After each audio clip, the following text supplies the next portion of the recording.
If you are looking for a quick, impactful shortcut to some really crucial knowledge in healthcare, well, you need to start right here. We're doing a deep dive today into one of the most common and, frankly, most expensive bacterial infections in the human body. We're talking about the urinary tract infection, or UTI. Yeah, the sheer scale of UTIs really makes understanding this topic, well, non-negotiable for anyone going into medicine or already practicing. I mean, we're talking about a condition that leads to over 8 million doctor visits and more than 1 million hospital admissions in the U.S. every single year. It's huge. It really is. And if you happen to be a woman listening, the statistics are even more pointed. To half of all women might experience a UTI at least once. So our mission today is simple. We're going to unpack a single chapter from microbiology for the healthcare professional to give you the clinical context, the key terms, and the mechanisms behind UTIs. Exactly. And I think we should start by sort of verbally mapping out the system because the anatomy, it really dictates the vulnerability here. Good idea. Okay, so let's start with the kidneys. They're the central organs, right? Filtering waste, expert. What are those fundamental units in there that the source material highlights, the functional unit? You mean the nephrons? Yeah. They're absolutely the workhorses inside the kidney. They don't just filter blood. They're also essential for homeostasis, regulating electrolytes, fluid balance, and they even produce key hormones like erythropoietin and renin. Okay, so the kidneys make the urine. Then it travels down those narrow tubes, the ureters, to the holding tank, which is the urinary bladder. And finally, it gets expelled through the urethra. And that's where we hit that really critical anatomical difference. It explains so much about why women are the primary risk group. Yeah. The female urethra is just significantly shorter than the male's. Right, and crucially, the source stresses this. In a healthy state, the urine that's stored in the bladder, it's actually sterile. That's right. Sterile. So the trouble really starts when infectious organisms, and it's almost always bacteria from the nearby GI tract, right? When they manage to get into the urethra and start multiplying. Yeah, and it's kind of amazing how long this problem has actually plagued humanity. The source material mentions physicians in China recognizing urinary issues way back, like 3000 BCE.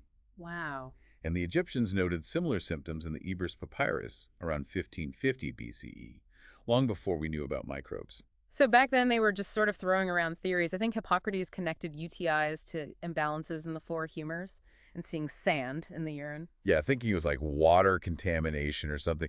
It really wasn't until the mid-19th century, that big microbial pivot, when Pasteur finally documented that microorganisms were contaminating the urine in UTI cases. Thank goodness for Pasteur. Right.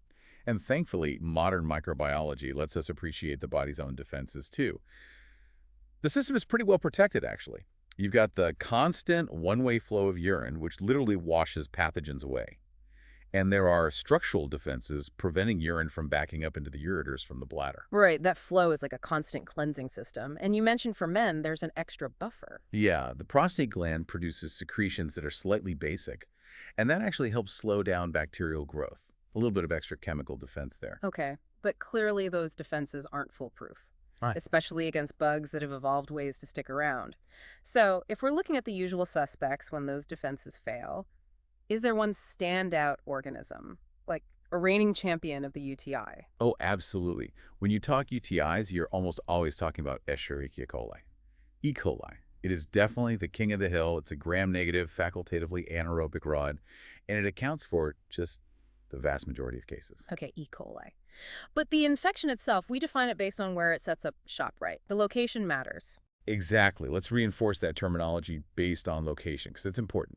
All right, so if the infection is just localized to the urethra, that's urethritis. Right. And while E. coli can cause it, here we often see other culprits, especially if it's sexually transmitted, things like chlamydia or mycoplasma, or even that protozoan Trichomonas vaginalis. Yeah, and we also have to mention catheters here.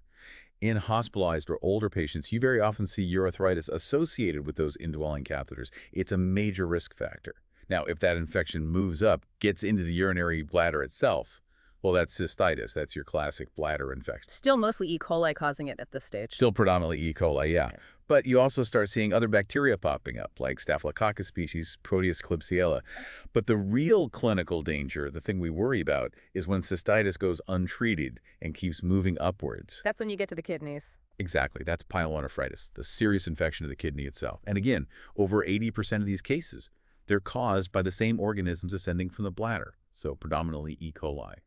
The source material also flags zoonotic Escherichia, Leptospira interrogans as another potential cause. You can get that from contaminated water or animals. Okay, so we have cystitis, the bladder infection potentially leading to pyelonephritis, the kidney infection, mostly from bacteria moving up. But the chapter points out another really critical kidney condition we need to differentiate: glomerulonephritis, sometimes called Bright's disease. Why is that distinction so important between direct microbial invasion versus this immune complex thing? It's absolutely vital because the treatment is completely different. Glomerulonephritis isn't a direct invasion by microbes. It's usually an after effect, following a different infection somewhere else, like strep throat or a viral infection. What happens is these antibody-antigen complexes form, they circulate, and then they get trapped in the tiny filters in the kidney, the glomeruli. And that's what causes the inflammation and damage. It's an immune response gone wrong, basically. Got it. Different mechanism, different treatment. But regardless of the cause or the specific kilodephism, the patient usually feels pretty rotten, right? What are the classic symptoms? Yeah, the typical picture is urgency, feeling like you constantly need to go.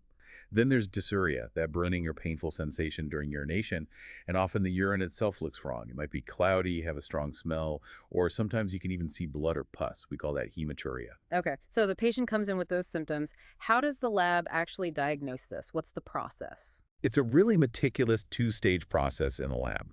Stage 1 is all about getting the sample correctly, and that means using the clean catch procedure. Ah, yes, the clean catch. Remind us why that's so critical. It always sounds a bit involved for the patient. It is a bit involved, but it's absolutely non-negotiable. The patient has to thoroughly cleanse the genital area first. Then they start urinating, let some go into a toilet, and then collect the midstream sample in a sterile container. We're basically trying our best to avoid contamination from bacteria just living innocently on the skin or right at the opening of the urethra. We don't want false positives. Makes sense. Fighting contamination. Okay, so once the lab has that good, clean, midstream sample, what's stage 2? Stage 2 is the evaluation and, importantly, sensitivity testing. It starts with what we call semi-quantitative analysis.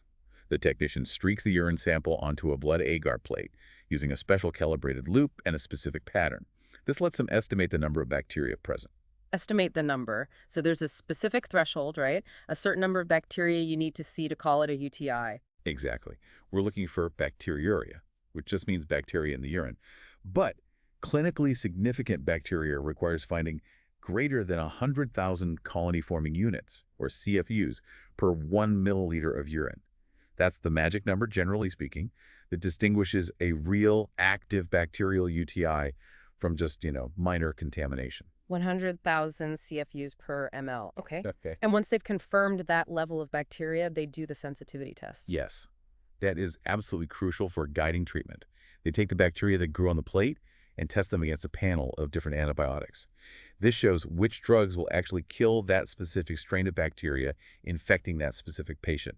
It helps the doctor choose the most effective treatment right from the start. Super important. Okay, let's circle back to risk factors. We already mentioned anatomy, that shorter female urethra near the GI tract. That's the big one for women. What else increases risk? Well, postmenopausal women often have an increased risk. This can be due to things like incomplete bladder emptying and also changes in the vaginal flora, specifically a loss of protective lactobacilli. But outside of gender and age, patients with indwelling urinary catheters are at extremely high risk.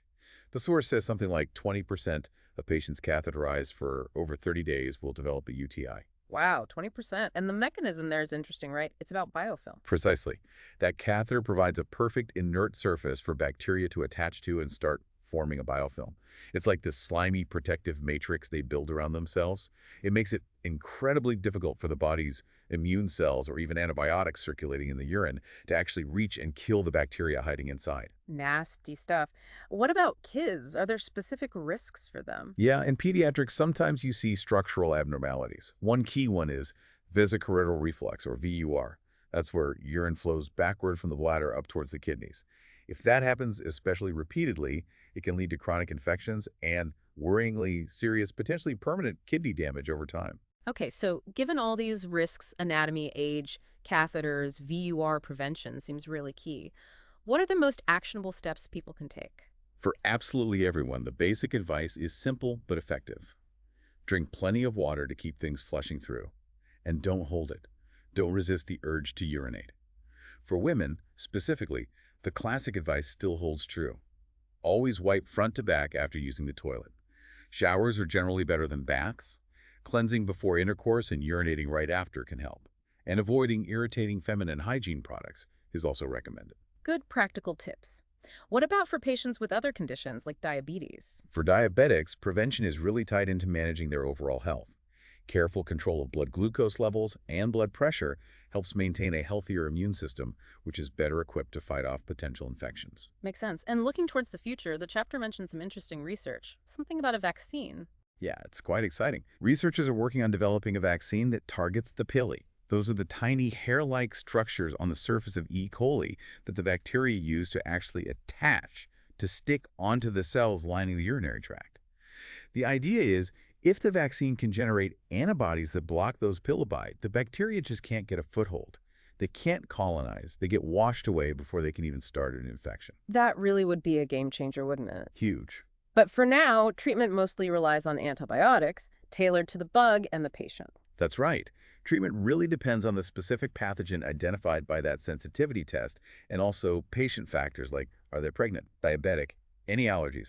But for common, uncomplicated UTIs, standard drugs often include things like amoxicillin, nitrofurantoin, trimethoprim, often combined with sulfamethoxazole, ciprofloxacin, and cephalosporins. And the absolute #1 rule for taking those antibiotics, the thing we always have to hammer home. Take the entire course.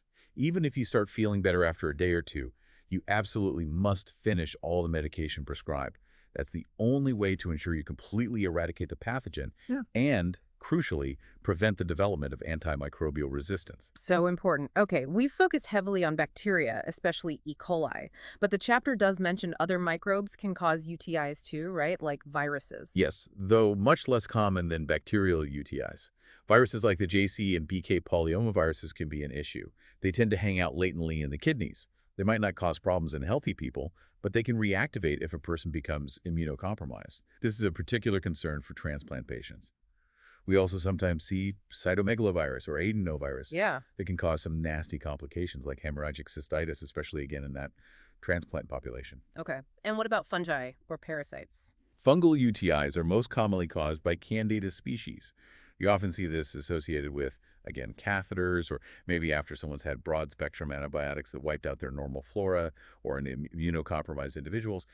Parasitically, Trichomonas vaginalis, which we mentioned earlier causing urethritis, is one. And then there's a helminth, a worm, called Schistosoma haematobium. That's not common everywhere, but in certain parts of the world, it's a major cause of hematuria and chronic bladder problems like fibrosis. Wow. Okay, this has been a really thorough run-through. Let's try and quickly synthesize the main takeaways for our listeners. What are the absolute must-remember points? Okay, key takeaways. Number 1, E. coli is the undisputed king, causing most UTIs. Number 2, the type of infection is defined by location. Urethritis, urethra, cystitis, bladder, and the serious one, pyelonephritis, kidney.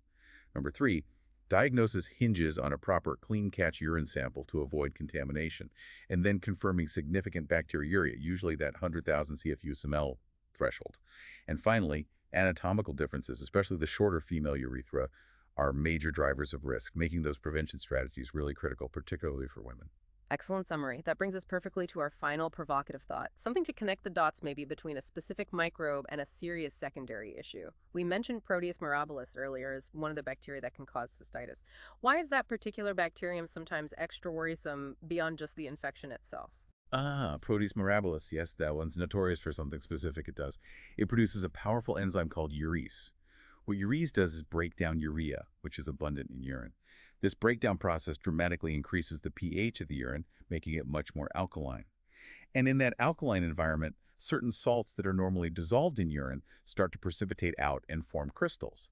Specifically, they form struvite stones, also known sometimes as infection stones. So this one bacterium, because of this one enzyme it makes urese, doesn't just cause an infection, it actively changes the chemistry of the urine to build kidney stones. Exactly. It creates the perfect conditions for these struvite stones to form. And those stones can cause pain, obstruction, harbor bacteria, and lead to recurrent infections. It's a whole secondary cascade of problems. So understanding that specific microbial mechanism, the urese activity of Proteus, is vital. It highlights why identifying the specific bug is so critical, because it dictates not just the immediate infection treatment, but also the risk of these serious long-term complications, like kidney stones. A really powerful example of why microbiology matters so much in patient care. It's not just about the infection, but all the downstream The consequences. critical point to remember, definitely. Well, we really hope this deep dive into this chapter's source material serves you well as you continue on your learning journey. Thank you so much for choosing the Last Minute Lecture team to guide you through this important topic today.